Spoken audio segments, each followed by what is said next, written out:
Everyone having a good time tonight? I said, everybody having a good time tonight? My name is Mike The Intern. Thank you so much for coming out to the 2023 Chiefs Happy Hour.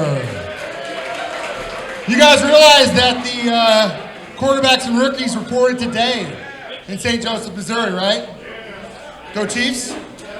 Go Chiefs? Right? So that's how we do this thing. This is like the pep rally for the season. This is the way we kick it off. I want to thank the Danan Hughes. Everyone give them a hand. They did a fantastic job today. We also have some incredible sponsors I want to thank as well. That includes Webster Carlton. Give them a hand, please. Also want to thank Marshfield Chevrolet. Please give them a hand. The one and only Coyotes Adobe Cafe. Citizens Bank of Rogersville. Over 66 Wellness Dispensary.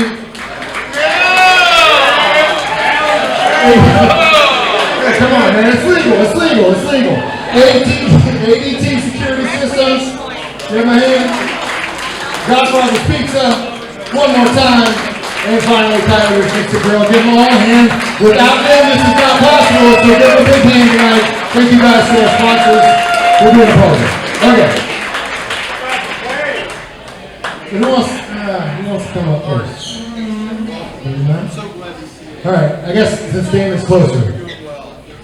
Last year was the first year we had a chance to bring him down for this. I didn't know what we were getting ourselves into, but after last year, I felt that everyone that was here last year felt that he did an incredible job. He was a wide receiver for the team. He's now Mitch Holthus' partner. Everybody give your most amazing War Chiefs Kingdom welcome to Danan Hughes, please.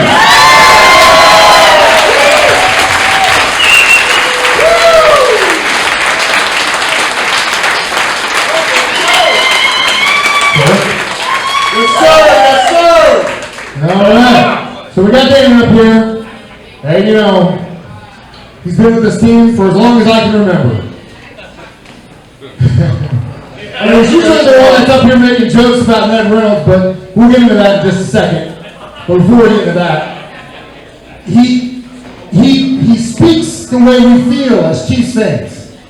He is our voice. He's the voice of the Kansas City Chiefs. Ladies and gentlemen, put your hands together for the one, the only, Mitch Holthus.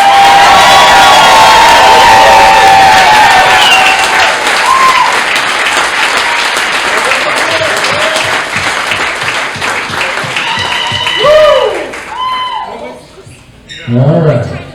Now, before we get into this, everyone, that's Magic Tyler right over there. Wave to Magic Tyler. He's the man. Magic Tyler, could you please cue up the Ned Reynolds photo for me? Every single year, this young man sits up here on stage with me, and we interview these two, and we talk about the Chiefs, and we talk about what happened last year, we talk about what happened this year, what we can look forward to.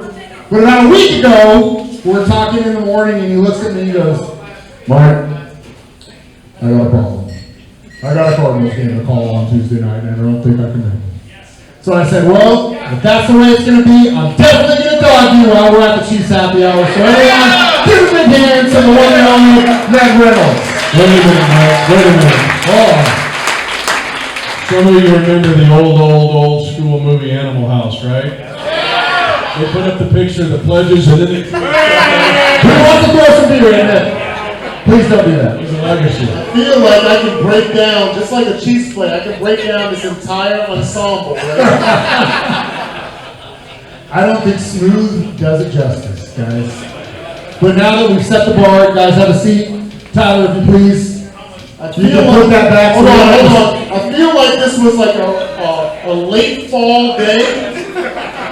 Probably a Saturday evening where he was going to head out on the town. He's got the pinstripes inside the pinstripes with a little bit of vertical help.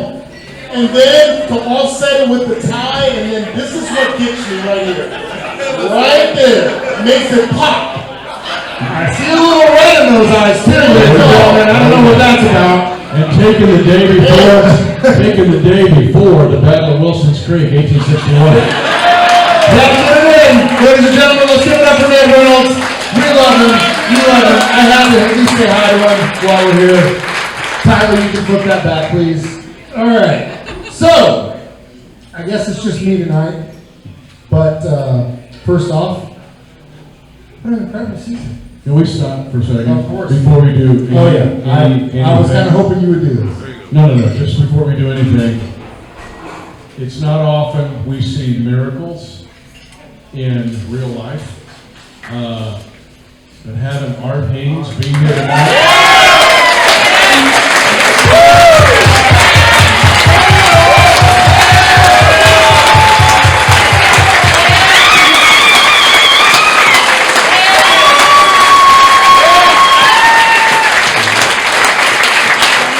You know, everybody, you know us. I don't want to get overly dramatic here, but it was the weekend of the Colts game, one of our 3 losses. And Dana and I, and Dan Israel, our executive producer, were getting not good reports, right? And Dana and I walked into the booth that day thinking it wasn't gonna, you wouldn't be here tonight, or be standing above the ground. And the fact that he's here is amazing. One more time. Oh, thank you for coming out, bro. Okay. So, let's talk about the championship season first, shall we? Which one? I mean, you know, I don't want to take any of the thunder from you, but there was a guy in this room that did call it a year ago today. Can I jump in on that one too? Sorry. Please, sir. It was a year ago tonight, and the governor of the great state of Missouri, the old Wheatland Mule, said, that's right, 57th governor of the great state of Missouri, said, we're going to win Super Bowl 57. He called the shot. And there's the ring, Governor.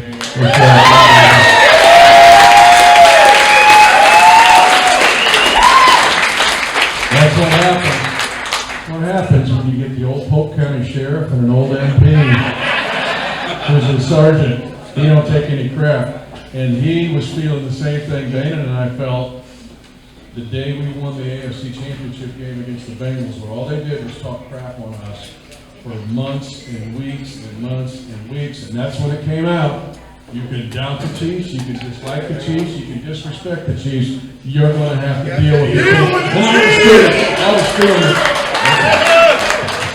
And nobody felt it more than Governor Parson than this guy right here, because I'm telling you, he played. And there's an edge to this cat. I call him JT, 383, Jersey Tough. 3 was his number at Iowa, 83 was his number with us. That's Hawks, yep.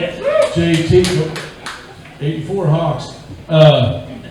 JT, 383, but I could see it all week long coming up to that game, man. It was bubbling up in him, like, uh-oh, we win. Yeah. I will say that the governor made the call last year, and he also just told me in my ear he was going to tell me the Powerball numbers.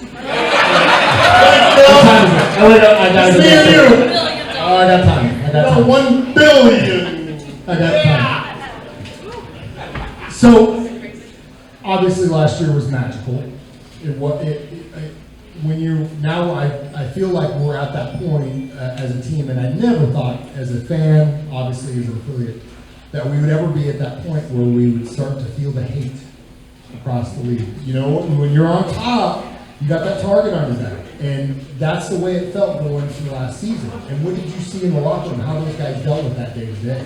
So it's amazing the leadership of this organization, and we say for most of the year, and Brett Veach we trust, and Andy we trust, and then when we get little lulls like we do now, where there's not really any competitive sports going on, we start to try to figure out how we can pick apart things.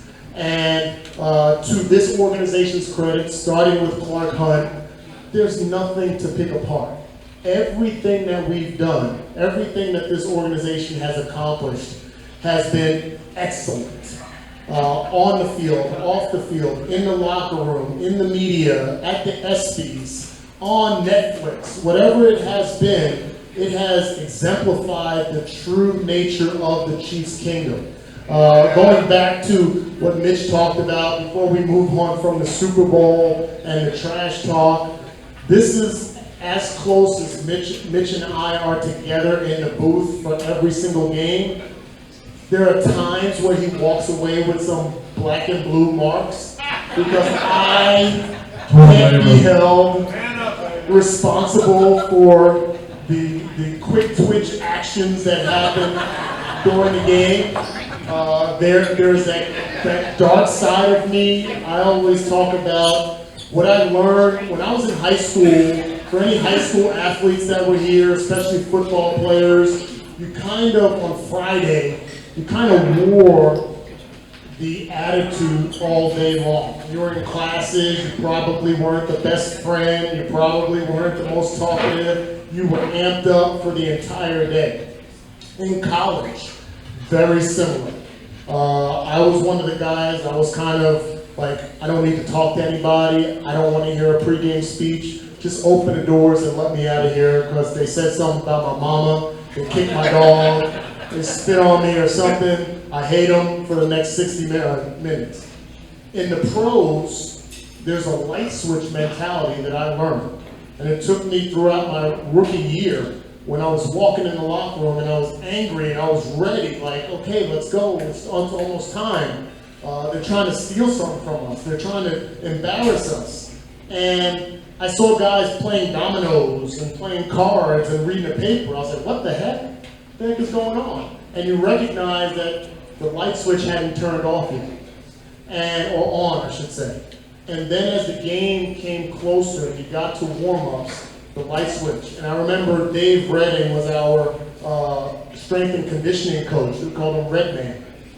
And he would come in the locker room and he would just yell, like, because we had every minute, for anybody that has maybe not seen the locker room or noticed the dry erase board. Back in my day, it was a chalkboard. That's how old I am. But, and you would write down every segment of time from the time you were in the locker room to the time of the kickoff. So from 10:59, the specialists went out to warm up. And 11:04, the linebackers went out. And every segment was structured as an itinerary. And when Redman came in after warm-ups, he would say, 5 minutes. That's all he would say. 5 minutes. And it was like a dark haze went over the locker room. And everybody that went from playing cards and laughing and reading the newspaper, they went into a different trance. We went into a different trance. And so what I have seen that side, I've experienced that side. So when we see the greatness of this team, that's kind of what it resembles. They are fun-loving, they get off the bus, they got the characters, they wear the ensembles, some of them. I just feel like an old man because I wouldn't wear a lot of those clothes. But when it's time, the light switch goes on and it becomes a different atmosphere. And it starts with the leadership. They take on the identity of that leadership, and that's what the production on the field resembles. Mike, I'll say this, and I know, and Governor Parsons, a veteran, I was joking about it, but he's a former MP, sergeant. So, any veterans in here? I'm curious, anybody yet? Give him a hand, right? Okay. I don't know if anybody in here is a West Point graduate. I've got a lot of friends who are West Point graduates, and that's whether you go to the Air Force Academy, Naval Academy, or West Point. What they taught me was you handle what's right in front of you at the time. And to Danan's point, our guys, I'm super proud of these guys, Mike. Super proud. It's only my 30th year going into the 30th year in the league. But the 2019, I have an incredible pride for because all they did was herd crap. We're going to be covered by volcanic ash by Halloween. right? Tyreek Hill's gone, you're gonna finish 4th in the division, crap. The mayor of Cincinnati puts in a proclamation, we've all misspoken, but dude, when you put it in a proclamation, that ain't misspeaking, that's calculated. Our guys said nothing. They said nothing. They just hit people in the mouth. You took to have shoulder surgery. What comes to mind to me is, But the point is, they just handled it. yeah, They took care of it, and then, okay, it's the Eagles. Greatest defense in the history of man. More sacks than any team since the '85 Chicago Bears. The best NFL defense of all time. You've seen the still shot. Let's do the predictions. What do you think, everybody? Eagles. Our guys, our offensive line, all I heard was crap. For 2 weeks, crap. Said nothing. Just took care of what was in front of them. I walked into the locker room after the game, can't wait to hug anybody I can find. And the first thing I saw were those 5 starting offensive linemen sitting like from Danan to you. And they said, Mitch, how many sacks did they get? I said, 0. So, to answer your question, and it's just to accentuate basically what Danan said, our team that won Super Bowl 57 just handled it, what was right in front of them at the time. Tuesday, Wednesday, Thursday, Friday, for a span of almost 7 months. Hard to do in any endeavor, they did it. And that team, I'm so proud of these guys. extremely. And on top of that, it's got to start with Coach James Reed. He's the one that sets that tone, day to day, day at a time, game at a time, and the leadership on the team. But when you guys are talking about that switch, I keep thinking about that. I don't know if it was a video or a photo last year, and I don't remember what game it was, but Chris Jones in tears on the sideline. I was like, I wouldn't be more scared of anything in my life if I saw that man in tears. I don't know what I would do, but that's got to be that switch, right? Oh, absolutely. I don't think people recognize the emotions that go through. I know as fans, we are passionate, and I'm not trying to minimize the consistency and the dedication of the fan base in the Chiefs Kingdom, but as a player on that field, I can tell you from my experiences, I've been sitting in my locker shaking, crying, like just let me out of it, like I gotta go do something. I gotta do something right now. And this game can't get here quick enough. I was a special teams knucklehead, kamikaze guy, captain of the special teams. I knew every game I was guaranteed to be on the field for the opening play. It was going to be a kickoff or a kickoff return. I'm probably the only wide receiver in history that prayed that we did not get the ball so that I can run down on a kickoff and hit somebody. I think about my job description back then. It just shows you that I'm a sandwich short of a picnic. Because you think about the job description of what I was, the L3 or the L4 on special teams. So on the kickoff coverage, you have the L1 that's outside, 2, 3, 4, 5. So the 3 and the 4 are the guys that are going to probably run into the wedge.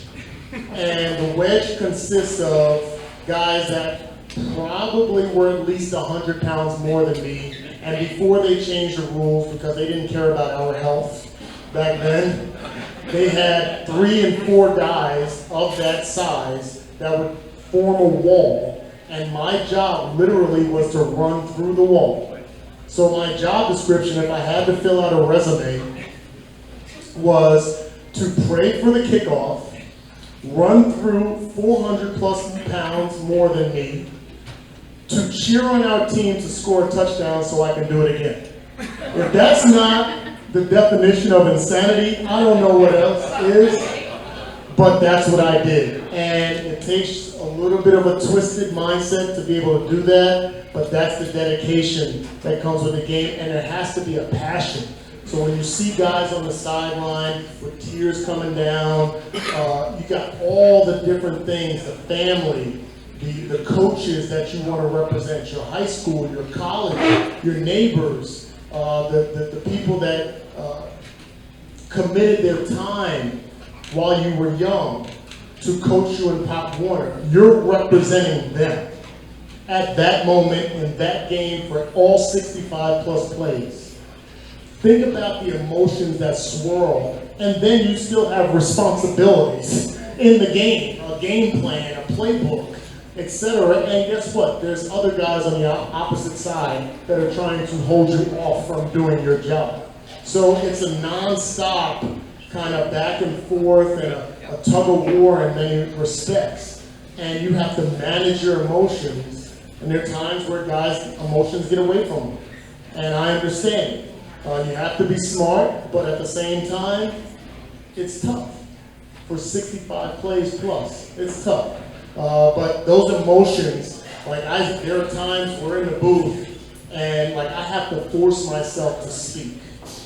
Because there are times where I get into that haze of a player, and I'm like, okay, Danan, you're not a player, you're broadcasting. You gotta say something. Mitch is about to stop talking, and you gotta say something after this. And when you see the winning of the Super Bowl, I just put my head down. I'm at the desk, and I just got my head down. Mitch is going through, his last spiel, and then I have to come in, and he's got so much energy, and I'm so emotionally invested, and I have to drum up inside of me within 10 seconds how I can paint some color on what's happening, or what just happened, or what we just did, and I gotta go home and take a nap after the game because of that. Mike, it's a big night for Danan. He got his copay down to $50 for his therapy session. It's a big night for him. Let's go! You can take the man out of Jersey, you can't take the jersey out of the man. Forget about it. I call them the Jersey boys, the real Jersey boys. But Mike, we have to realize here, just to stop. Let's just pull the car over on the side of the road for all of us who have loved this team, most of us for all our lives, and realize what we're experiencing. You talked about being hated. We know we hated the Broncos, and you hate those guys. How about hating the Patriots? Yeah, I hated them too. But why did we hate them? Because they win all the time. We have the best. This is not an opinion. This is empirical data. This run that we have had with Patrick Mahomes as the starting quarterback, and you could even extend it down to the 10 years of Andy Reid, we are by far the winningest team in the NFL over those spans. Yeah. Okay, and so people don't, our division, the Broncos don't exactly like it that we've beaten them 15 straight times. Amen. But we all have to realize the era that we're in.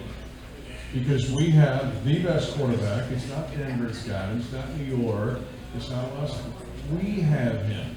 And he's as humble. He could walk in here tonight and be as comfortable as any of us in here.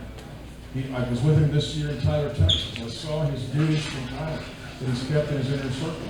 I've seen his dudes from Lubbock who's kept in his inner circle. And you saw, anybody watch the Netflix quarterback stuff? Yeah. So I put on Twitter. Now the world sees what we see every day.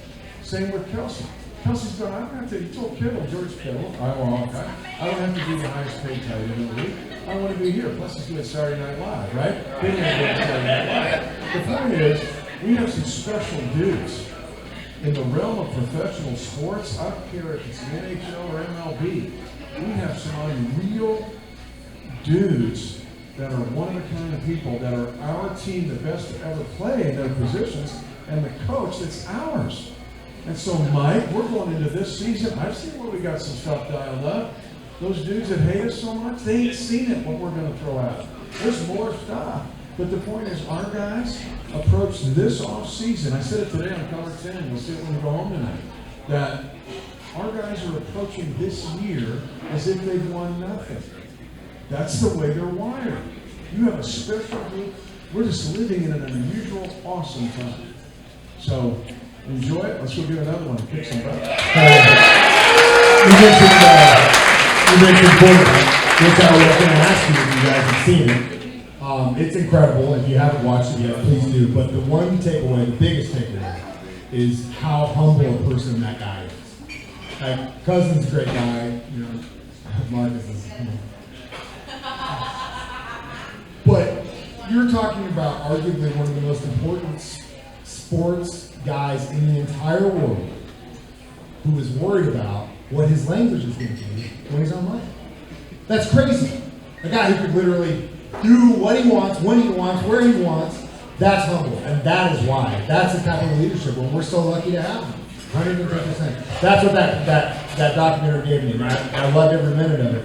But yeah, what a humble guy. What a humble guy. I thought you were going to talk about Mitch and I's voices. I mean, By the way, Danan's really good at that. Have you noticed?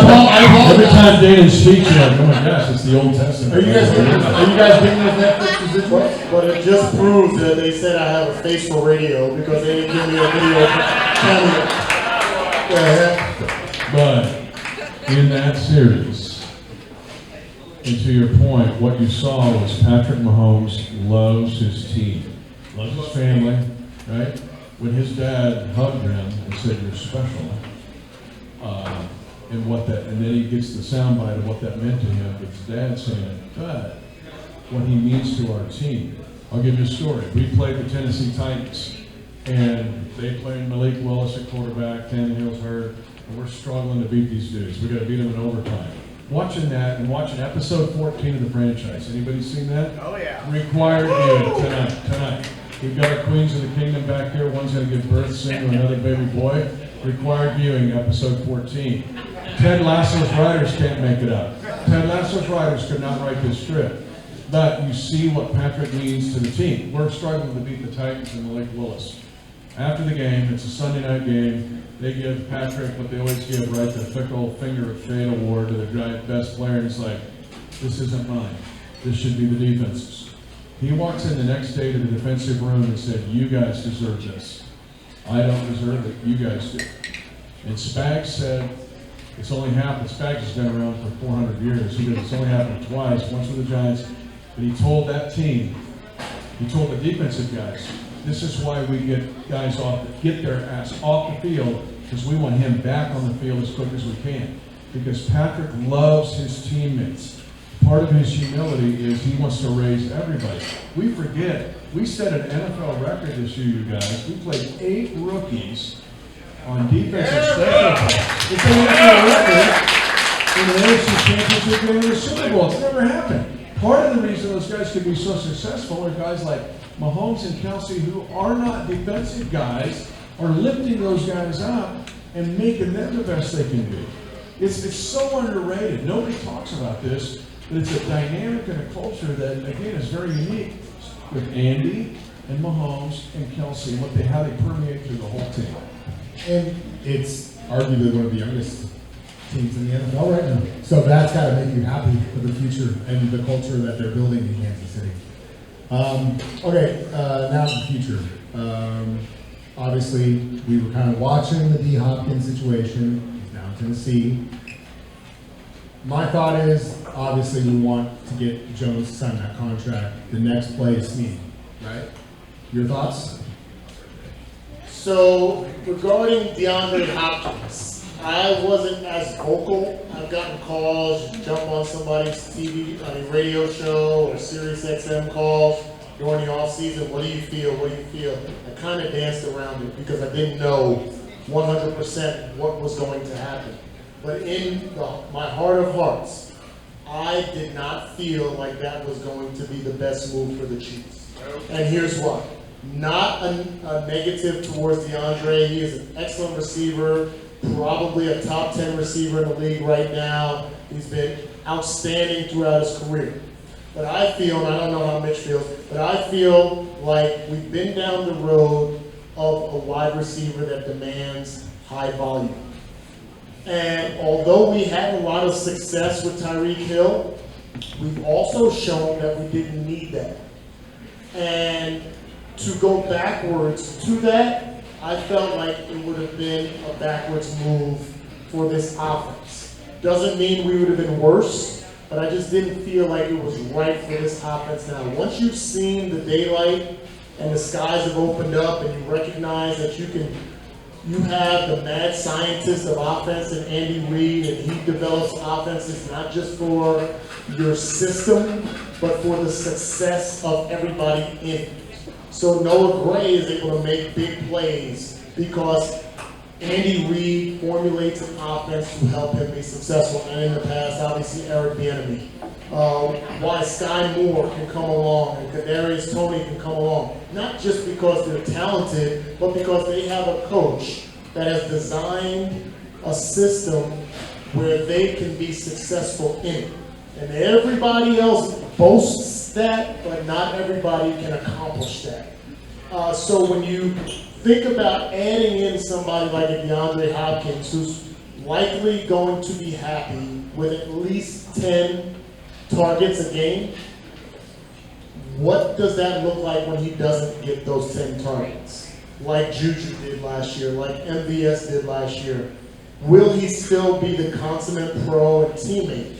Will his body language speak volumes? When I sit up in the booth, I'm watching the game, I got, 15 seconds maybe, 10, 15 seconds between every play to add some color to what happened. I'm also watching the body language of the guys on the sideline, in the huddle. I can tell you at times whether it's a pass or a run, because I remember when I broke the huddle when it was a run play. And I remember when I broke the huddle when it was a pass play. I'm ready to go, like I might get the ball.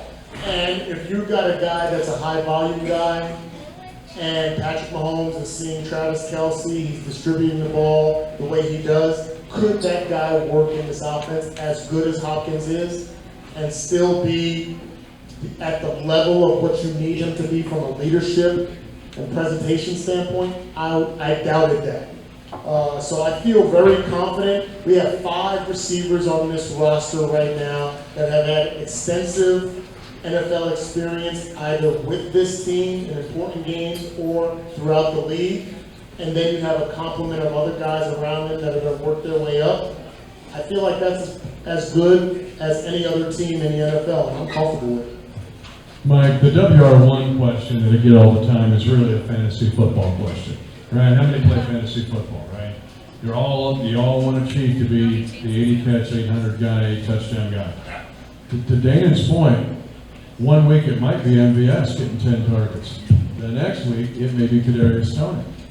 Don't take our guys in fantasy other than Patrick Mahomes. And as long as we have Kelce, the warrior, the warhorse up and running, that's your WR1. Okay? He's the pebble in the pond. Coach has shown me that the geometric, what he sets up, that Kelce's the pebble in the pond. Everybody else are these protons and neutrons around Kelce. Okay, that being said, this spring and summer, I've had a chance to peek behind the curtain, and I see what they're thinking. And there's a whole bunch of new stuff none of you have seen, nor our opponents have seen. Danan's on it. Sky Moore could have a big year. But he may get 10 targets one week, he may get none the next. It's just the way our offense is, and that's the beauty of it. Now, we don't have a fullback this year. You're not going to have Sausage or the Broad. Michael Burton is now a Bronco.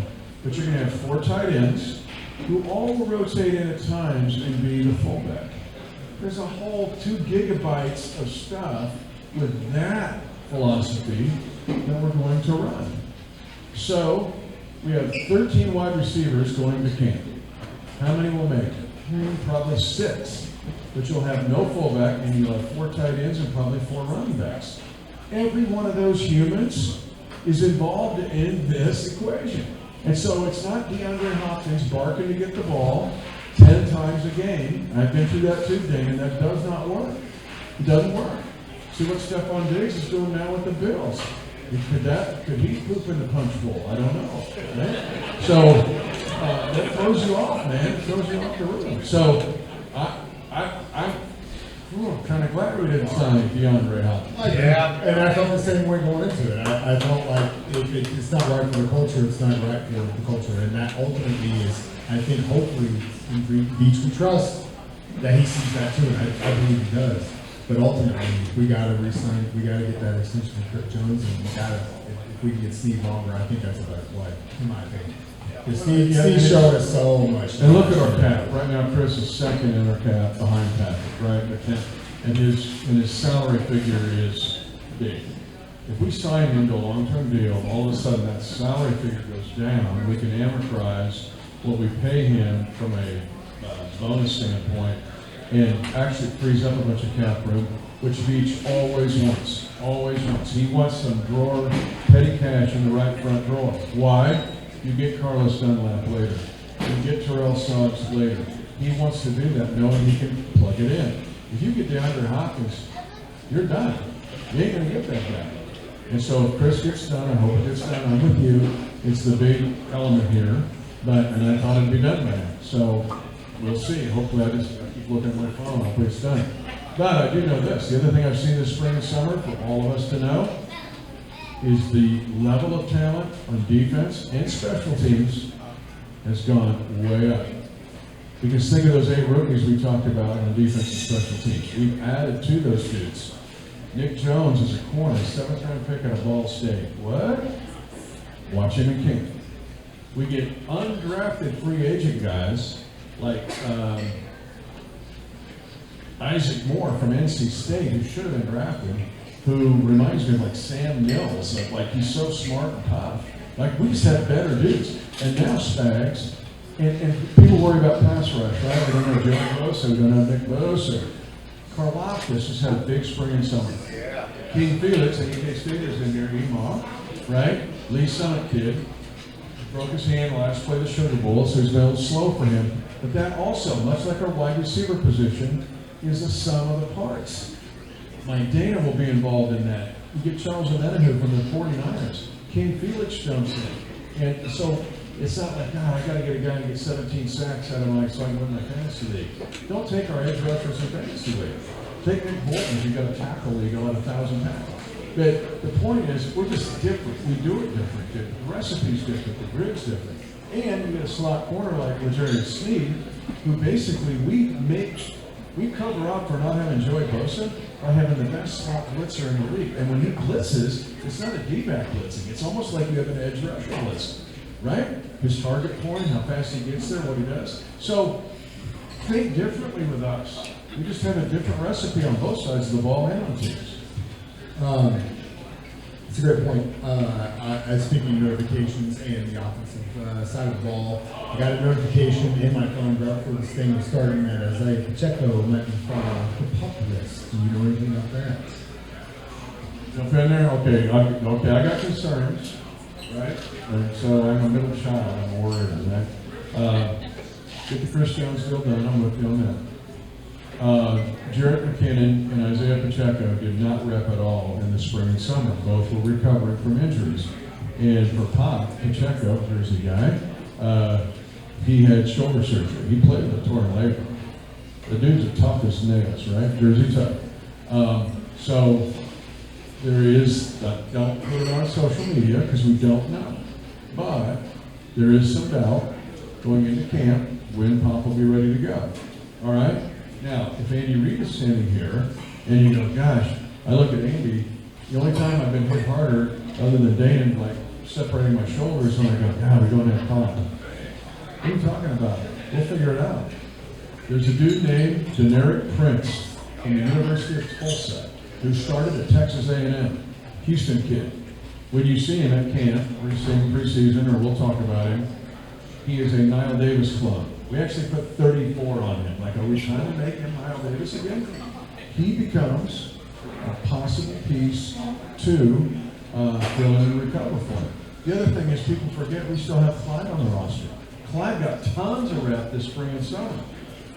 Okay? So it's just like, oh God, we're Pop may go to POP. Well, it doesn't mean you shut down or we're going to run volcanic action and we'll figure this out. I think also what you have to add to it is knowing the makeup of every guy. So if you have Isaiah Pacheco, not that you want him to be 100%, but you recognize what 85 to 100 looks like, and you have a decision to make that could he start the season and be solid through the season at 60%, or do you hold him out to ensure that he's going to be closer to 100%? Because we've seen the angry way he runs the ball. And you don't want to impede that attitude because he's nursing an injury. You also factor in with the running backs, like Clyde Edwards-Helaire was happy for the team was happy to be a part of a Super Bowl winning team, but as I mentioned earlier, I pay attention to the intangibles, and I see the body language. And now he has to show and prove.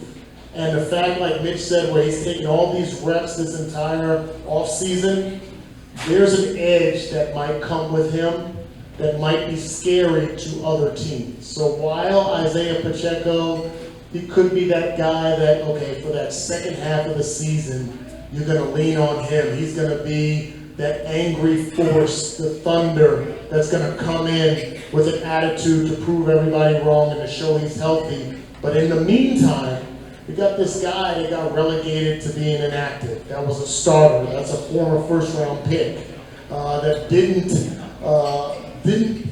experience the same joy as everybody else and has been knocked ever since. That's scary for opponents to me as well. So I'm not so worried about the running back room. We've shown throughout the course of Andy's tenure that, and even when he was with the Eagles, when he had the Deuce Staleys and the Brian Westbrooks, and he had guys that were plug and play, LaShawn McCoys, they always figure it out. There's always somebody that shows up. So I don't think that's an aspect of our team that we should have any concern with. It's good. And it always starts with that front five, and we have arguably the best in the NFL, hands down. Hands down. The big uglies. The big uglies. We're better there. Which, by the way, I'll just tell you, we're better there. We're better there. Because you got, okay, think of the Jacksonville game, divisional playoff game, and Patrick's hurt. We're at the ball with our own two, right? We saw it, you saw it if you watch quarterback, you'll see it if you watch episode 14. And here trots out Chad Henne in his 15th year playing his second playoff game in 15 years. That O-line, Chad will tell you if he was here tonight, that O-line goes, dude, we got you. And he's looking at Creed Humphrey, who's the best rated center in the league, right? Trey Smith, who you want, if the balloon goes up, go find Trey Smith, because he's Davey Crockett. He's the last man standing. Okay, and then Tooney's a stud. We'll be better at right tackle with Juwan Taylor. Love Andrew Wiley. I'll hug him at a Super Bowl reunion. And yes, he blocked and pancake to Sean Reddick.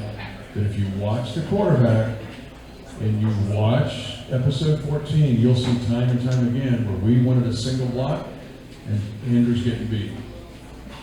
Taylor will lose less of those battles.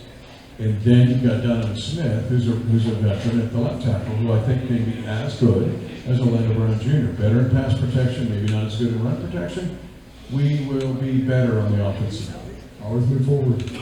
Obviously, the draft was in Kansas City this year. You and I are kind of big K-State fans. Our big first-round pick. Your thoughts on him, sir? Well, I mentioned him. He broke his hand in the Sugar Bowl. But the dude fits us on our scheme, and I think that's why we took him with that pick. And the fact that Spags, like Andy on offense, loves versatility. Think Sky Moore. Sky Moore could be in the slot. You'll see him at running back. You'll see him at the X. You'll see him at the Z. And what Spags loves to do with our outside guys is you'll see a Menahu be inside or outside. We'll line up Mike Dane inside. Felix, if you go back and look at K-State video, because I went back and after we took him, I'd seen it, some, and I'd watched him live, right, being a K-State fan. But I went back and watched him. I'm like, he's already playing for Spags. You can play him on the inside and he'll play the run. He'll two-gap it. He's not afraid to do it. He's not a pretty guy right there, right? And off the edge, he's got already NFL kind of moves. Some guys in college will have maybe one move, right? I'll have a rip swim. Or the dude's already got a satchel full.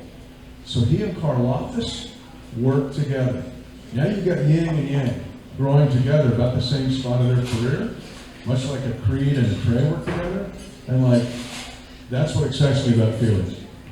Yeah, when I watch Fee and I talk to the coach at Lee Summit, I live in Lee Summit, speak to people that have known him since he was in high school and watch him at K-State, I kind of feel like he's a version of a Tamba Hali when Tamba came into the league. And one thing that stood out to me, even though I'm not a Penn State fan, obviously being a Hawkeye, but the non-stop motor. So when you talk about Karlaftis and Felix, you're talking about guys that play like we were taught with Marty Schottenheimer and Derek Thomas and Neil Smith, played through the echo of the whistle. Not to the whistle, through the echo of the whistle. And have that persistence, that resilience that you want from that guy. That, hey, even if he has the assortment of moves that Mitch is talking about, the other guy gets paid too, the tackle to block him. But to me, when you have that engine, that can defeat anybody.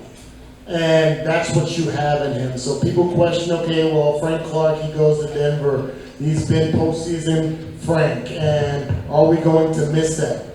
To me, I want blue-collar, non-stop motor guys. And that's what we have with him. I feel like he's going to be a huge asset to this defense. He may start off with just certain packages where you might not see him on the field the entire game, but when he's on the field, you can believe he's going to make an impact. That versatility that Mitch talked about with Mike Dana and moving these guys around, like there's going to be times where you're going to see the ball at the line of scrimmage. You're going to see 8 of those guys lined up between tackle and tackle. And the offense has the task of trying to figure out which 4, 5, maybe even 3 guys are going to rush. And by the time he figures it out, he's going to be on his backside. And that's going to be really cool to watch, to see the speed and the versatility of, I think Spags is probably licking his chops right now with the opportunity to devise what magic can happen with this defense. It's going to be really cool. You don't have to tell me I watched those Wildcats play every Saturday. I already know what he can do. He's getting And even if you're not a K-State fan, go watch his game against Oklahoma State. Yeah. Oklahoma State was number 7 in the country. Destroyed him. K-State beat him 48-0 because Felix destroyed their offensive line. One of the highest scores. TCU Big 12 championship game destroys TCU in that game. So yeah, but Special. But one thing that's big is, and this will get into the Mizzou fans here, the fact that we have Nick Bolton being the father that we And again, it goes back to culture because his rookie year balled out. Karlaftis comes out. I mean, we get these guys that, in the past, you look at first-round draft picks and you're like, sometimes it's going to pay off and sometimes you never hear about it again. But for some reason, it's got to be the culture that everyone just boosts everyone up around them and pushes them and pushes them and pushes them. So the next question I wanted to ask you are there any sleepers in the draft that most of us, that don't follow as closely as you do, that we need to watch in the next few weeks when we're going into preseason? Oh, man, that's a tough one. I don't know if there's sleepers per se. And it's tough for me to kind of categorize sleepers because if you think about the makeup of this team, like Mitch talked about earlier, where you had 8 rookies contribute in mighty fashion in the Super Bowl. You had 11 draft picks last year. Everybody forgets that Creed and Trey were just second-year guys. We've created a culture, we've created an environment that embraces young talent. So then, are we going to be surprised if a Nick Young or someone else steps up, if Rice steps up and is a top receiver? I don't know. I don't feel like that's the case. I think other teams would boast, this guy was a gem in camp, and we're really looking forward to X guy being the guy.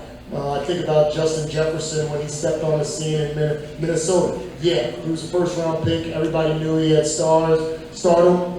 But they didn't know to the level. I feel like our team, nobody's going to be surprised if one of these guys step up because we've seen it happen to the level of Super Bowl caliber winning performance with every one of the guys that we pretty much drafted. So, I don't know who would be that guy, but I do know that Brett Veach and Andy Reid, they pluck these guys for reasons. They bring them here for reasons, and we'll be sitting up here in November, and we may be talking about one of these guys on the road to a Pro Bowl, on All Pro nod, and nobody ever thought about picking him in fantasy football. I think where it's going to get sneaky good with the draft class. And there might be a couple of undrafted guys make this team. He's on special teams. B.J. Thompson is a guy to study. He played at Stephen F. Austin. He started at Baylor, but he's a 7-foot wingspan. If we get our nastiness back on special teams, which we have not had really the last couple of years, think about Kadarius Toney in his 65-yard punt return in Super Bowl 57.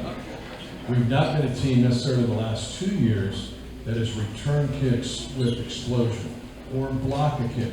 Danan knows. They didn't want a playoff game because we blocked a kick. Okay, when you put that now into the equation, the opponent never rests. They sure can't rest when Kelsey and Mahomes are out there.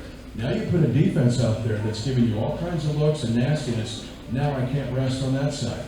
And on teams, if it's I'm punting, now they could block every punt I got, or they could return every punt I got. You now have them by the ears. There's no time the opponent can breathe. And I think what we've seen here with these undrafted guys in this draft class is a level risen to be more explosive in special teams. Now let me throw in a guy that's not in the draft class. And ladies, this is for all of you. Because how many of the ladies here like Travis Kelce?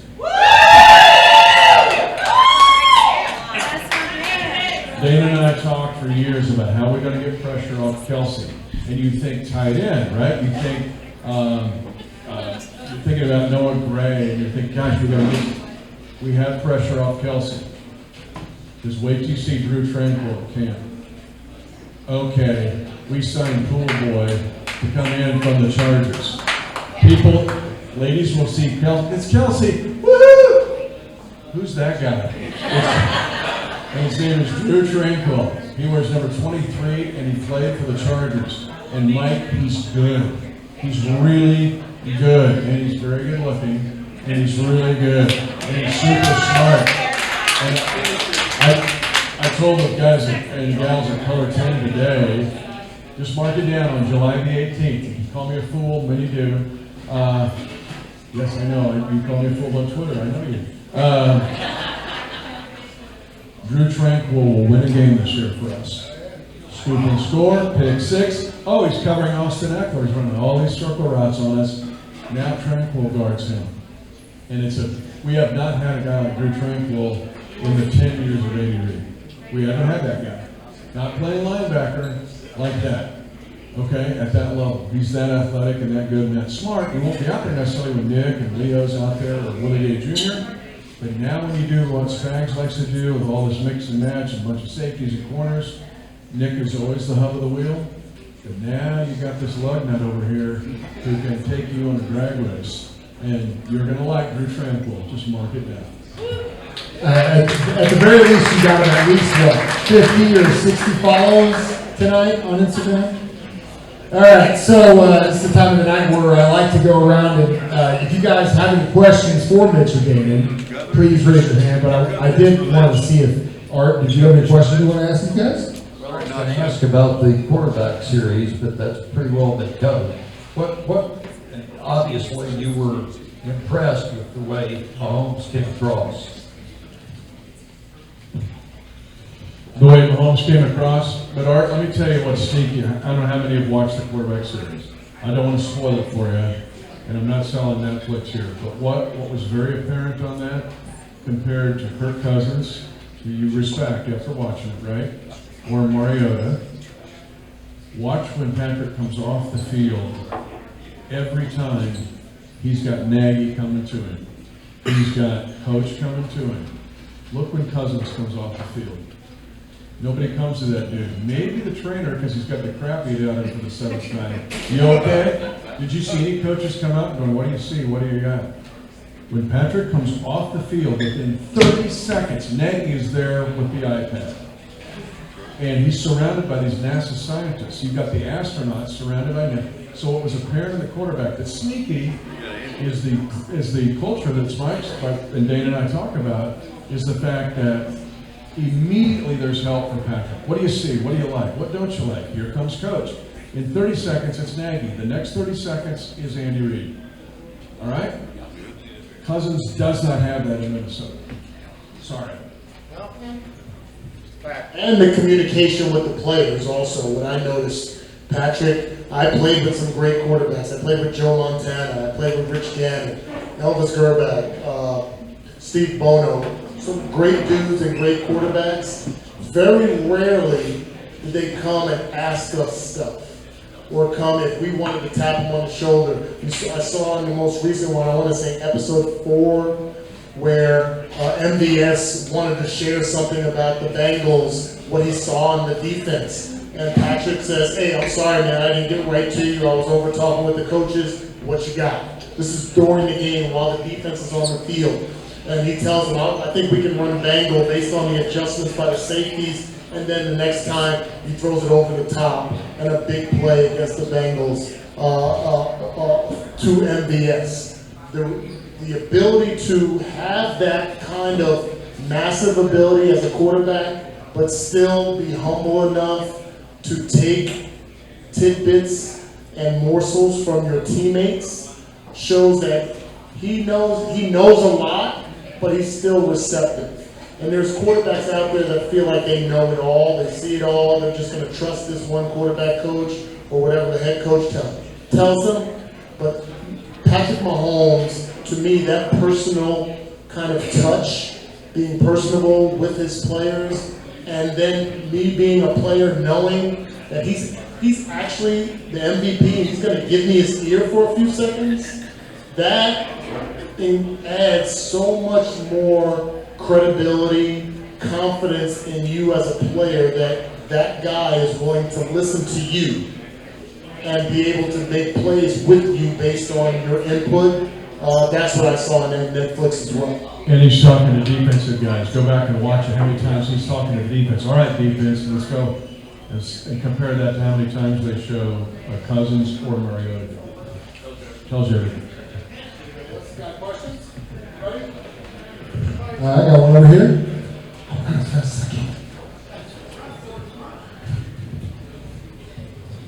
How do you think the new punt rules are going to affect the game by game in the season?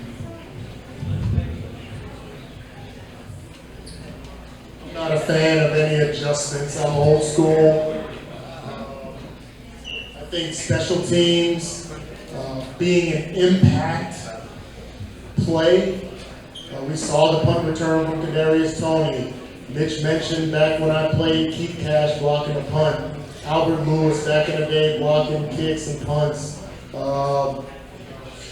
won a Monday Night Football game because Tamar Vanover ran a punt back in overtime in '95 against the Chargers. I mean, I can go through a litany of plays that were impacted. Heck, we were down 24-0, actually 24-7 against the Texans in 2020, and we kick off, and Sorensen dislodges the ball that changes the momentum of that game. I just don't like how you're trying to minimize the effect of those plays, but the game is about adjustments. We've seen it, whether it's rushing the quarterback, how you can block as a receiver. I made my living cut blocking and crackbacking on defensive guys, and now I would be put in jail right now for some of the stuff that I was able to do and get away with. I don't like the legislation of that out of the game, so it's going to be interesting to see how the special teams, that factor is going to come into play. I'm all about player safety, but we have seen... Nobody cared about us. 18 concussions. We've seen enormous strides, though, in player safety in the last 5 years. Enormous. It's not received enough attention. And that also is empirical data. But think of the play. It's on both episode 14, but it's also on the quarterback. If they called a cut block against Jerick McKinnon against the 49ers. Remember that? And it's like, wow, so are we going to take Jerick McKinnon out of this game? There has to be room for a Jerick McKinnon to play in the National Football League. He wasn't looking to injure that player. It wasn't a shot to the head. It was the knees. It's a universal code. Danan played. I mean, a universal code. If we had how many thousand NFL players in here, like protect the knees as much as you can. The knees are the transmission of the car. You tear up my ACL, everything changes for me, right? But This league is so bad sometimes of swinging across, of going too far. The pendulum will swing too far. So don't tell me you're going to take McKinnon out of the game by able to do a legal cut block where it will not injure that player. If you take that out, you're really limiting what can happen in the game. What about Chris Jones with the roughing the passer? Yeah, Oh, yeah, against falling the on top Colts. of Yeah, we don't lose that game. Stripping the ball. And you wouldn't have seen that in December or November. They call it in September, and I mean, yeah, in a fraction of a second. It's so sometimes they'll overcall that, right? And I'm all about protecting quarterbacks too, and you can see it in the Netflix series. But that one, come on. Hi. Hey, after seeing what we saw last season or this season, which team do you think is going to give us the most trouble next year, this year? I feel like the usual suspects will be in play. The Bengals. I think it's going to be interesting to see how the AFC East unfolds. I think there's going to be a surprise there where a team that we expect to be really good is probably going to fall short. Somebody's got to come in third place in that division. I feel like the Patriots are probably the fourth place, but somebody else has to be third place. And what that's going to look like. The one thing we do know is that we're everybody else's Super Bowl. Doesn't matter whether we play at home at Arrowhead or GEHA Field, whether we play on the road, whether we're playing in Germany, we're going to be everyone else's Super Bowl. That can be scary for some, but I feel like this team and this organization has shown that they are up for the challenge. In our division, I mean, every year around this time it's the Chargers. They've been saying that since '95. I just don't buy into it. I think there's some fight in our division at some point. Not many people in the Chiefs Kingdom would like to hear this, but at some point, the Broncos, like you beat somebody 15 straight times. At some point they're going to win one. You just hope it's not this year. And then how does that impact that team from a confidence level? So in our division, I probably lean towards the Broncos being that team next to us. As far as the other AFC teams, I think it's going to be an assortment of teams. We're going to get the best of everybody.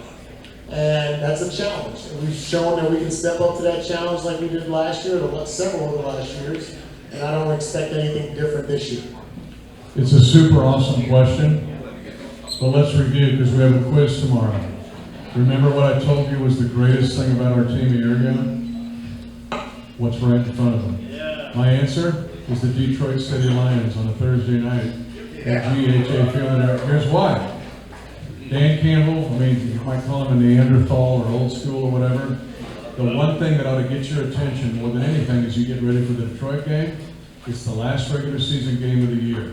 Detroit had a shot to go to the playoffs. He's trying to change their culture. Because of the system or the circumstances, they're out. But they're playing the Green Bay Packers on Sunday Night Football. If the Packers win, they're in. If the Lions beat them, they're out. They interviewed Dan Campbell right before the game. And I can't remember who was interviewed, but he's like, what do you have to play for? You're out of the playoffs. He goes, I don't want them to go. That told you everything about the Lions and Dan Campbell. So it's what's in front of you. Now that being said, and we all know we have this tough schedule. Anybody we play this year, but that's kind of the way it's been. Check 22, 21, and 20, and 19. It's been that way as well. Sean Payton, I know, is the greatest coach to ever coach in the NFL. The greatest ever. And the Broncos have him. We'll never beat the Broncos again. You want to have a little fun? Cut him off. Sure. Yeah, cut him off. 2020, we played Sean Payton in New Orleans, COVID year. We beat him. 2016, we played Sean Payton with Drew Brees. Both these games were Drew Brees. We beat him. Daniel Sorensen, pick 6. 2012, The worst team in the history of the Chiefs kingdom. We have 2 victories that year. One is over Sean Payton, Drew Brees, and the New Orleans Saints. If you think we're going, oh my God, we'll never beat him again, think again. 16, we'll go after the number 16. He's a really good coach. But we act like, oh my God, it's Vince Lombardi. Wait, and Broncos, God, my God. We beat the Cat with our worst team ever. So we'll take him on 2 times in 3 weeks. Bring it on. We'll take him. Surprised you, didn't I? You knew where I was going. Got another one. Hey Mitch, first off, met my daughter over at the draft, took a picture with her, made her whole weekend, so thank you for that. Kind of going off the Broncos, I just kind of want to know what your thoughts are about, your boy Frank the Shark over at the Broncos, and what kind of impact it's going to have for their defense playing the Chiefs twice a year. Love Frank. The price that they got Frank for the low price of $8,699,999.99. Low price. Right now we'll give you $10 off if you get. I love Frank. I'll hug him at a Super Bowl reunion. But go back to what Dan said, and we talked about it, cap management. And go back to what we talked about with our edge guys. Frank was good in the playoffs last year. During the regular season, he struggled. Okay, every dude that we mentioned earlier will play the run on the edge, including Charles Omenihu. They will play the run. Wasn't exactly Frank's deal. Sometimes he would. I'm not casting aspersions on Frank. For the price, where Frank's at in his career, where we're at in the salary cap, what we have to do in Patrick's second lap around the track is find the next younger version of Frank Clark. And we think by the collection of guys that we have, we can get his productivity. I love Frank Clark, postseason Frank Clark. He was a huge catalyst in the success of this organization in the Super Bowls. But I will just take a guy that I know is going to go balls to the wall. Might not be as good, but I know I'm going to get 110% every single time he's on the field. I played in an era where Neil Smith left Kansas City and went to Denver. Keith Trello left Kansas City and went to Denver. I've seen that happen. And I know that when you have a great culture like we do, these guys recognize who can plug and play. So I'm not really concerned about that. Frank will be amped up. He'll want to show, just like everybody, you're human. You want to show the company that lets you go that you're the best, you're still the best salesman. You want to show that you can still produce. Guess what you're missing? He'll be amped up for that game, and you may see a higher motor from him than you probably will see the rest of the season for the Broncos. Doesn't mean that it's better than what we have right now for the price that we have right now. So I'm confident in our guys. I'm confident in Spags that they'll put them in places to be successful.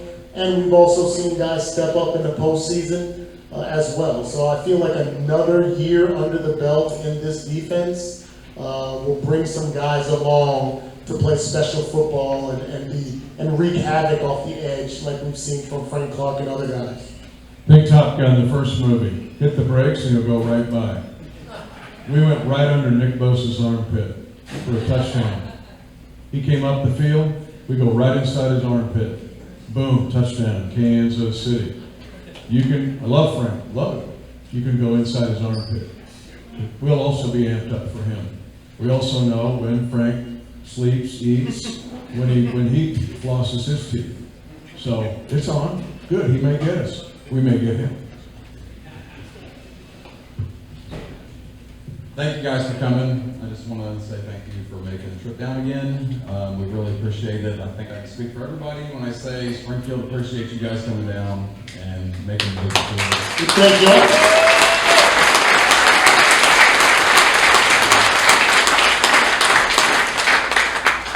I missed Mike on the first way around, but I wanted to go back to, we were talking about the quarterback, and Dana made a comment about how Patrick comes off the field and is immediately surrounded by coaches, but then makes time to go back to those players that had something to say that maybe he didn't have time to hear when they wanted to tell him.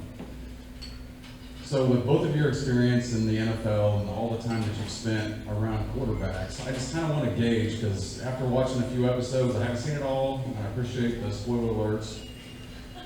But what I see the most is I feel like his intelligence is just at a different level. Like he understands and processes things and can bring more information in, process it, and actually take action on it more than anybody that I mean, I'm only 46, but more than I've seen. And that show brought it out to me, and then you made that comment. I just kind of want to get your guys' take on what his intelligence level is on a personal level, seeing him day to day. People don't understand, I mean, people don't understand the magnitude of intelligence, and as you mentioned, the ability to process things that the quarterback position entails. Remember, there are people coming to decapitate you, and hesitation is not an option. And to be able to produce all the verbiage, to scan the defense, Mitch talked about the franchise and defending the kingdom and the quarterback series. Nothing against the normal ESPN and Fox shows that you watch when you wake up in the morning while you're brushing your teeth or whatever you're listening to. But I would challenge you, if you really want to find depth into what is involved in the makeup of your Kansas City Chiefs, you go to the Chiefs.com and you go to those segments and you watch how these guys absorb information. For me as a wide receiver, I used to pride myself in studying my playbook like a quarterback. And so I wasn't the sharpest tool in the box, but I knew how to diagnose. And I always give credit to one of Mitch's guys. Bill Snyder was my offensive coordinator at Iowa before he went to K-State. That's how old I am. Sheesh. All right? And in one season with him, I recognized the depth of diagnosing defenses and the importance of being where you're supposed to be, why you're going to do this, what's going to be successful. And if you watch some of those segments, you'll see Patrick Mahomes, and he's studying film. And he says, well, I know when this guy lines up here, he does this. That guy doesn't even know he does that. That's the beauty of it. It's the great thing. When I used to stand out at wide receiver, I'd break the huddle. I'd look at the safeties. Any wide receiver will tell you, when you're studying a defense, you study the safeties first. So as soon as you break the huddle, you'll see receivers look out over the safeties, the middle of the field. Safeties didn't realize what they were doing was telling us what they were doing. They lined up at 9 yards versus 8 yards. They lined up with their left foot forward versus their right foot back. They lined up with their eyes in the backfield versus looking at me. They lined up on the hash versus 2 yards in the hash. What did that tell me about the entire defense? I'm sure there's some poker players in here, right? And you study tells of guys. A lot of times you might go into the game thinking, okay, he's going to think I'm doing this, so I'm going to change this. How about 12 plays in on the first drive when you're gasping for air? You go back to your old habits. And when you come out at halftime, you forget about what you thought you were going to do. And Patrick has that innate ability. If you watch those segments and you watch the franchise, you'll see how he's speaking to everybody. And I can tell you from a guy been in that huddle, when a quarterback is like a beautiful mind, and he sees all the stuff that's happening, and you see some of it too, it just allows you to kind of puff your chest out a little bit more, like, oh, we're really on the same page. He's not going to get me killed by a safety because he's misreading things. We're going to be successful because my guy knows more about them than they know about themselves. That's what you want in your quarterback and your leader, and it's a chess match. It's really cool. I think one year, maybe next year, we'll come here, Mike, and we'll have a play. Maybe we'll do one play or 2 plays, and it could be a successful play. It could be a play that was a negative play for us. And I'd love to break down all that's happening in the play. A lot of times as fans, we just watch the ball. But there's so many other things that's happening in one particular play. As you can tell, I get amped up about this. My job next to him is to condense all of that in 15 seconds so you as listeners can get a picture of it. It's really cool for me because I see the game differently. I don't see it any better than anybody. I just see it differently. I see all the moving parts. If you ran one football play here, there's 11 people on offense, 11 people on defense. Run it in regular speed. Don't even slow it down. Run it in regular speed. I'll tell you what all 22 people did. I'll tell you what happened in that play, why it was successful. Mitch talked about the play with Nick Bosa. We were talking about it before it happened. I'm like, oh, Nick Bosa's going to run upfield like this? Watch if we're going to do that. And I said it on the broadcast. But there's so many things that happen in the game, and it's so comforting to know you have not only the greatest player in the game of football as your quarterback, but a guy that sees it all in slow motion. And there's times where I'm giggling. If you ever listen to the radio, I giggle during some plays because there's a few times where I see what he sees, and I'm like, oh boy, this is going to be fun. As soon as they break the huddle, as soon as they have the line of scrimmage, just 18 seconds left on the play clock, and he gets to scan the field, and I'm like, oh boy, this is going to be fun. And I start giggling watching because you see it all, and it's really cool. Let me give you one play that answers your question. You'll see it on the quarterback, but you need to go watch it on episode 14 of the franchise. And it's the touchdown to Sky Moore in the Super Bowl 57. We're in the wrong formation, okay? You don't see this on the quarterback, but on the episode 14 you do. Andy is running down. There's always an official in the AFC Championship game and the Super Bowl that's not part of the 7-man crew on the field. There's one on each sideline, basically a liaison. And Clete Blakeman is that guy. He's got coach is running down to Clete Blakeman to call timeout, and Clete goes, I don't have a whistle, I can't do this. And I think Greg Lewis goes, Coach, he's got it. You hear Patrick realize we're in the wrong formation for the call, and he sees the formation and how the Eagles will play. He goes, they're in cover zero, stay there. KT, stay there. We're good. Because of his study, he knew, and where those guys were aligned, what the Eagles were going to do, and that Sky Moore would bust wide open. Coach wanted to call timeout. Best timeout we never got. Because the dude is so wicked smart. One thing I noticed, and I don't want to criticize Kirk. Kirk Cousins is a good dude, and you have so much more respect on him. But for the life of me, and I love the way he approaches family. And Danan and I feel the same way, and his faith is awesome. But for the life of me to take Tuesday completely off from football, being the quarterback of an NFL team with all that is on your plate, I don't see how that's possible. And he struggles even with the play calls. Remember, he's playing it back. He's got the tape, but he's playing the call back to him. Patrick is going, 39, scat, F-Y, drag, Z, and Patrick's not struggling with it. Cousins is trying to get it down so he can take the huddle. And it's not, Cousins is good, but Patrick's on some other planet. And he's just so wicked smart. And I would add to that the metrics that are involved in the preparation for games.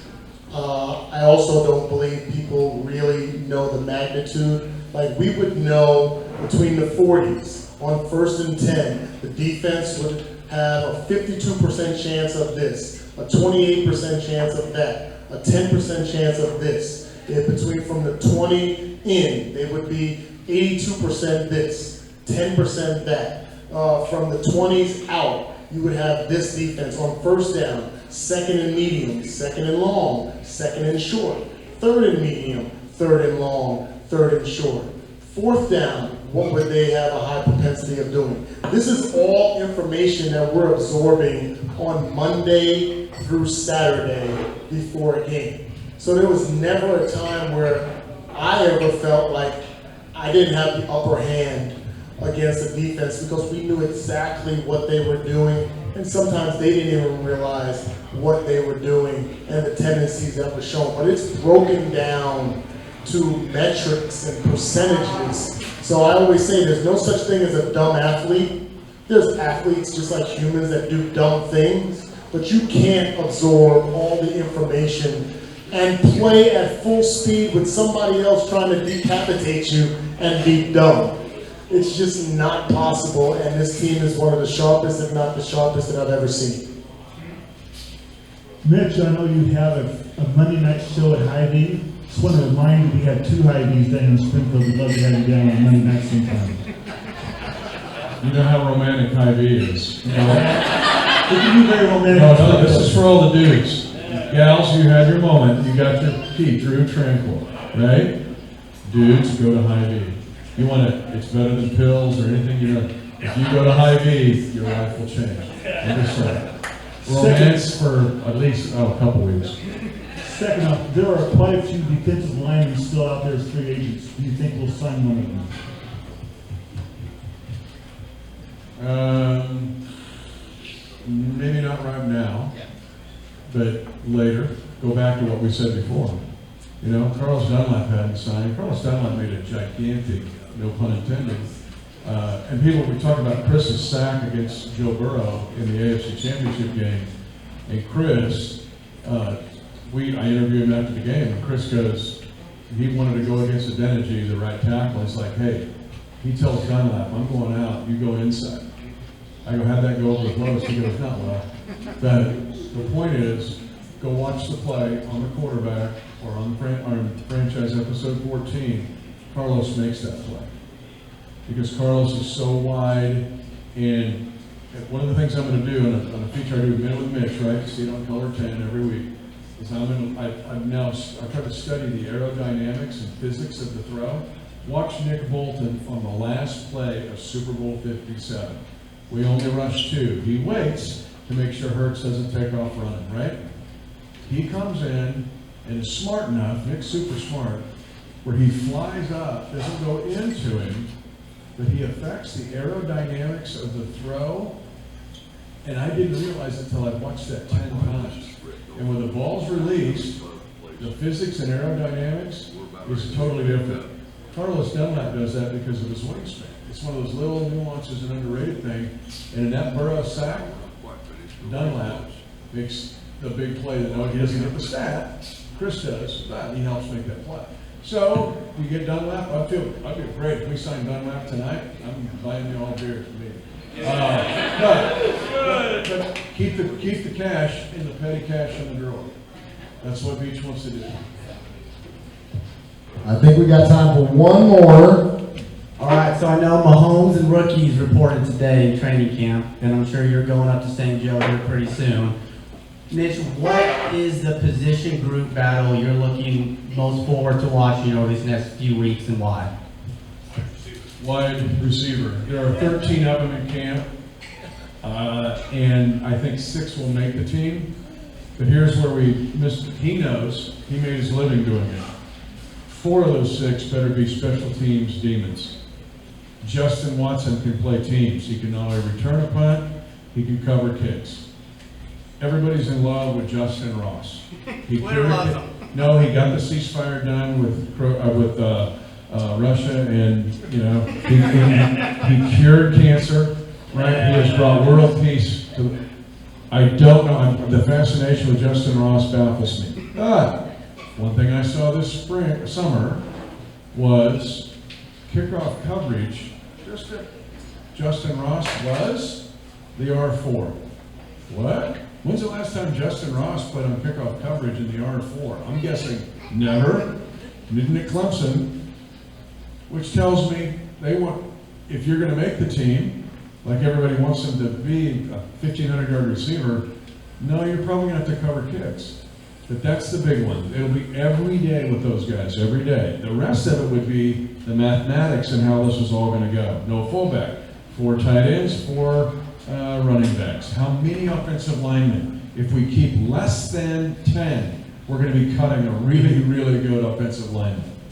And how does all of that mathematics shape up on defense? And how many on offense and how many on defense? We're at that point now with this team because of our talent level. That's not a super sexy answer, but it's something we watch every day, starting tomorrow at camp, even with the rookies and the quarterbacks. Yeah, I would add to that, Wide receiver comes to mind, but I'm going to say defensive back as well. But I'm going to, just an inside perspective from a wide receiver standpoint, because Mitch talks about the special teams factor. Probably unlike any other position on the field besides offensive line, your wide receivers likely have never played special teams outside of being a punt returner or a kick returner, mostly in their life. I can speak from my experience. I'm on practice squad for the first 9 weeks of the season, my rookie year. Fred Jones goes down with an injury. I think Dale Carter wind up being injured, and Marty Schottenheimer literally comes up to me and says, "Danan, can you punt return?" Now, I never punt returned in my life. I kickoff returned in college, but I played baseball.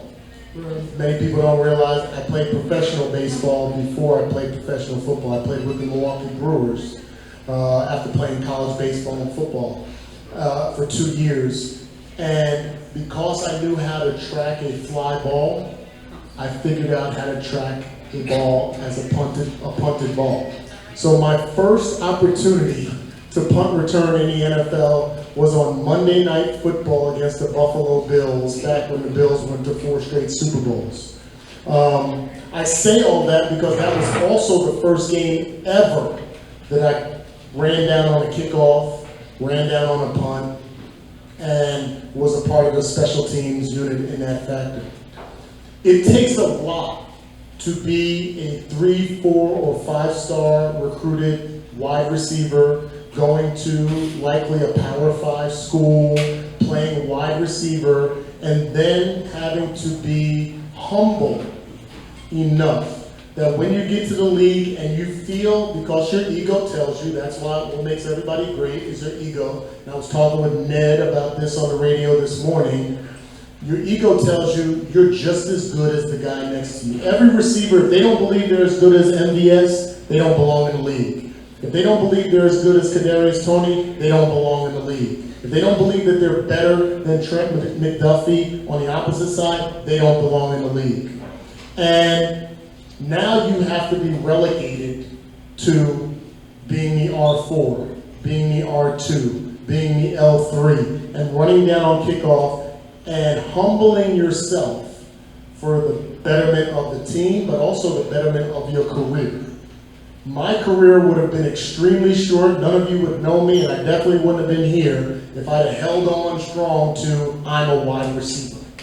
And I'm not going to do this, or I'm not going to give 100% while doing it. So to hear about Justin Ross, and to hear that he is embracing that, I got to sit with the rookies when they first got drafted. We had a rookie dinner, and all the rookies at my table were wide receivers.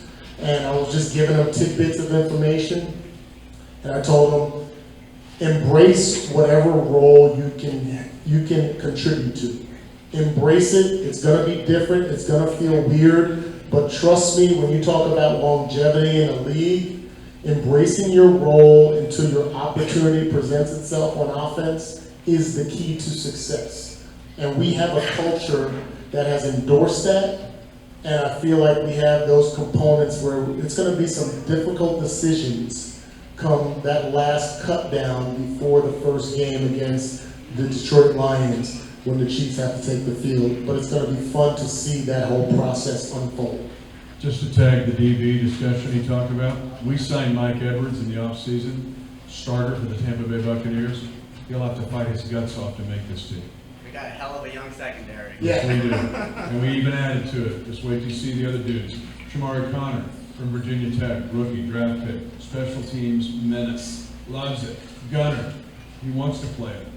So, I'm just saying, stay tuned. It will be every day at camp. Yeah, I missed the defensive back part, and here's my little addendum to it. When you're a rookie, I always say you don't know what you don't know. You're just going out there and you're just playing. But your second year, that's why they talk about sophomore slumps and blah, blah, blah, is because you think you know more, and your brain can get in the way of your abilities. So it's going to be interesting to see, because of the success of the young rookies last year, how they're going to come back this year and still formulate that game. Are they going to overcook things, overthink things, assume things, etc.? Or are they just going to let their instincts flow? So I think that's why that dynamic for the defensive backs could be probably one of the most interesting groups that we're going to watch through training camp. Guys, that pretty much brings us to the end of our evening. Everyone please give a big hand to Danan Hughes and Mitch Holthus. Thank you guys so much for coming down. You know they're about ready to go up St. Joe and deal with this thing for the next 6-7 months. So thank you guys again from the bottom of my heart. And Mike, and just remember, guys, forget Viagra. IV. Changes everything. Also, if you guys love these guys so much, do you know that last year we made it possible to where you can actually sync the TV broadcast to their radio broadcast? All you gotta do is pause it, and you can sync it up to their broadcast, and we made it possible. We delay the broadcast so you can listen to them while you watch it on TV. If you want to know how to do it, just call me and I'll explain it. It's real simple. But nobody wants to listen to those jerk-offs on TV. We want to listen to these guys. So give them a hand, please. Also, thank you all to our sponsors. Thank you again to the guy on Patton for having us out, you guys. Hopefully we'll see you next year. And one more time. Thank you, everyone.